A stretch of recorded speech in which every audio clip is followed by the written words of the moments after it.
What's going on, all my Arsenal fans and my Meza Ozil lovers? Welcome to Arsenal Nation, where we speak about everything Arsenal with the host with the most, man like poet. And I always get some people to assist me. Two Ozil jokes there, no? Okay, cool. Anyway, let's go on to man like Joel from CheekySport. How you doing, poet? Great to be back. Keeping it filthy. My G. Oh, look, the next person is his first time on the show. He's from MessiSeconds, and guess what? He shares the same name as the first guy. It is Joel as well. My guy, Joel. Look at that. Oh, quality.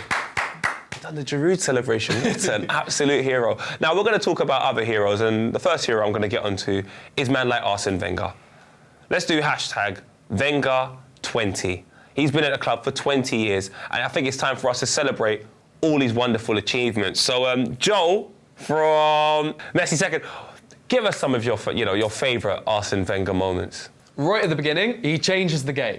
Players are drinking off the pitch, they're eating rubbish, the conditions they're training in are also rubbish. He changed football for the better, and now every single club operates in the way that he started with. Also, we were talking just before the show, Poet was, about the Alex Ferguson interview where he's talking about this guy that's just coming in for Japan, what does he know about football, and then he wins the double the next year.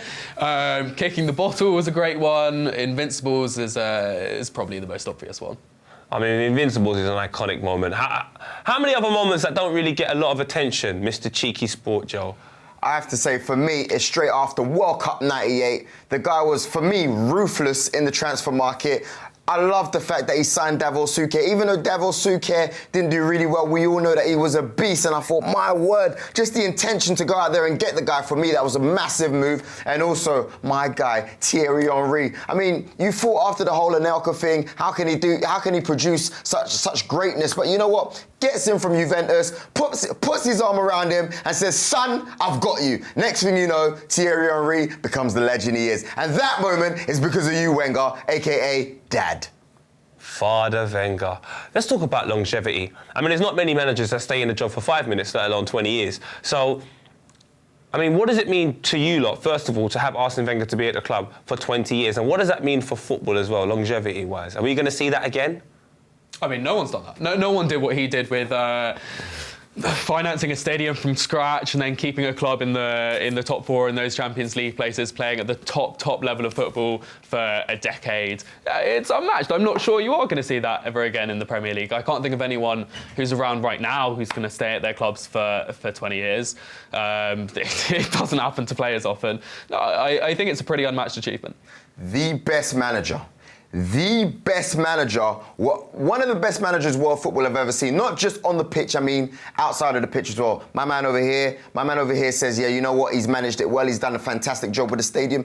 Not a lot of managers can last for 5 minutes, and you know what, I respect him a lot. The way he manages things when it comes to diets, when it comes to food, when it comes to football, when it comes to nurturing the players, when it comes to the respect he holds as a ground in England and also in France. There's no one better, man. I have to respect him. I saw him come on and do some punditry work during the Euros, and the respect that everybody has for him, you know what? It reminds him he's the real gaffer, man. Like, honestly, man, a lot of respect for you, Wenger. Love ya. And now he's doing it again, right? We're 20 years down the line. He's already revolutionised the game once, and he's talking about advanced statistics like expected goals in interviews where no other manager in England is engaging with the stuff. Like, maybe you've got one or two abroad, but it just doesn't exist. I think he's going to change the game again. Why not another 20 years? All right, I'm going to start off with MessiSeconds. I want you to give me a summary of Arsene Wenger's 20 years in 20 seconds. Starting from now. I think it's simple. He's revolutionary. He's changed the game. He's changed the game before when he came in the late 90s, and he's changing the game still now. And he's doing it whilst playing the most beautiful football in the country, at the most beautiful stadium in the country. That's unmatched. It's been an incredible 2 decades. Elder statesman in football. Smartest guy I've ever seen in my life, and literally I've seen him before, and generally the smartest guy.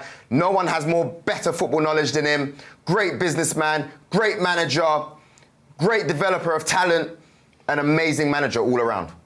All right, so you heard what we have to say about Arsene Wenger here at Arsenal Nation. I mean, my proudest moment, Arsene Wenger being gaffer, 2002-2003 season. He says we can go undefeated, and guess what happens the next year? We go undefeated. When he said it, people laughed though. Leave a comment, let us know what you think about Arsene Wenger and your proudest moment as him, as gaffer, as we now move on to a decision that Arsene Wenger has actually made. He's gone from saying, Alexis Sanchez on the wing, how about you down the middle? The question is, how effective is he down the middle in comparison to on the wing? Where do you prefer him? Hey, Joe from Cheeky Sport. It's all well and good having him up front. I love the pace, you know what I'm saying? I love our pacey strikers. But the reality is when Giroud plays up top, it offers the chance for players to score all types of goals. It doesn't mean if Giroud's up top, right, that he can't hold the ball for Sanchez to run down. It doesn't mean if for example, Sanchez is on the wing, that you can't have Pires playing up top for some reason. Do you see what I mean?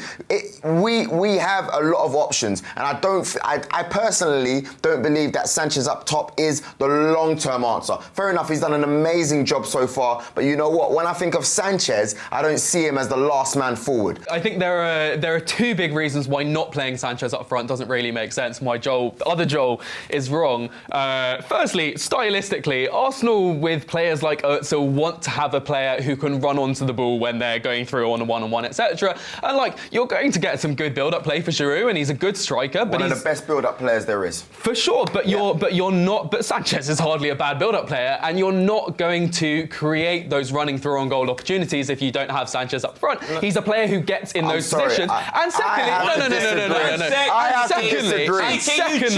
the problem is that Giroud and Sanchez clearly didn't work together in the last season. You've got to play one or the other if you're going to start them consistently. And if you're going to pick one, I think you pick Alexis Sanchez over Olivier Giroud. But then what are you saying? Especially. You had your minute.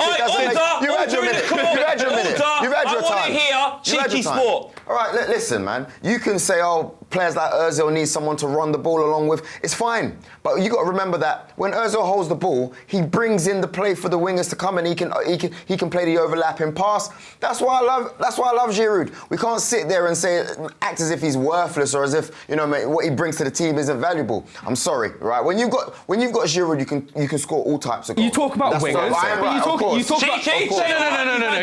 You talk about wingers as if you don't have Sanchez in the midfield, then you're not going to have quality wingers in the side. But the wingers this season have been some of the best players on the pitch. Iwobi has been incredible. Walcott looks like an entirely different player. It's not like you stop playing Alexis on the wing and suddenly you don't have wingers to play for Özil to play into. Then who do we drop? Iwobi or Theo Walcott, because they have both, for me, been very, very effective this season. Iwobi cutting in from the left-hand side and being an influence in the middle of the park, and Theo Walcott always an outlet, whether that be for a goal or an assist. That's the problem. That's what I think the issue is with Joel's argument, is that I don't know which one you can drop. He talks about Giroud scoring all types of goals, but are you seeing Giroud run through onto a one-on-one and scoring it? No, I don't think you are. Whereas Alexis, you are still, please, my turn, you are still getting that build-up play, and you can still play someone like Lucas Pires, fine. But those opportunities which Giroud is currently getting, like headers, and he's not getting other types of opportunities, fine. Sanchez and Pires are not going to get those kind of opportunities, but they're also crossing isn't a very effective tactic. You'd much rather go. Because if you're talking about Giroud playing, you're talking about more crosses than if Sanchez plays. It's not a very successful tactic, whereas playing the ball through one-on-one to goal, that's the kind of strategy you want. Giroud can hold the play for the wingers to do that. Look, you're saying, who do you drop, Iwobi or Theo? They've both had a very good start to the season. It will be hard, but at the same time, Giroud has scored a lot of goals for us, man. If you're looking at the top strikers in the Premier League, right, he is up there. So you have heard what we've all had to say in the studio about Alexis Sanchez. Is he wide? Is he through the middle? You've heard our opinion. It's time to hear yours, or more, read them. Leave a comment, let us know exactly what you think about Alexis Sanchez as we move on to In Case You Missed It, which this week, can I say, has a couple of treats for you. The first one we're going to get into is Mr. Mesut Ozil. There's a video posted, I saw it on Twitter, of him taking off his jersey and throwing it to a fan in the crowd. He went absolutely ballistic. The boy couldn't believe it. It was like when I threw my shirt to someone once upon a time. They were so excited. I've got pictures of that as well. We can hopefully include that on the show one day. Anyway, move on. Let's move on to the man like poet and his good friend Vuj went down to the Arsenal training ground, met up with Xhaka and showed him our brand new dance, cause we like to Xhaka, eh. I like to Xhaka. Jeff Wren, Adelaide. Quality player. Love him to bits. Jumps on the Arsenal Snapchat and has one thing to say to his adoring fans. My name is Jeff. My name is Jeff. All right, the final picture I feel is just an amazing picture. We've got Mesut Ozil next to Xhaka, next to Lucas, next to Mustafi, celebrating the Arsenal win. Yes, Arsenal 3, Chelsea 0. Hopefully, there's more selfies to come. All right, and that was In Case You Missed It. And remember, if there's anything you feel we've missed, make sure you leave a comment, let us know, and we'll try and stay on top of things for next time, as it's now time for us to move in to the final part of the show, which happens to be called the Back Four. Famous thing at Arsenal, surely. Now, we've got 4 questions. Both boys have to answer all the questions in under a minute. Try and beat some of the other times that have happened in the previous months. All right, boys, are you ready? Yeah, I was born ready.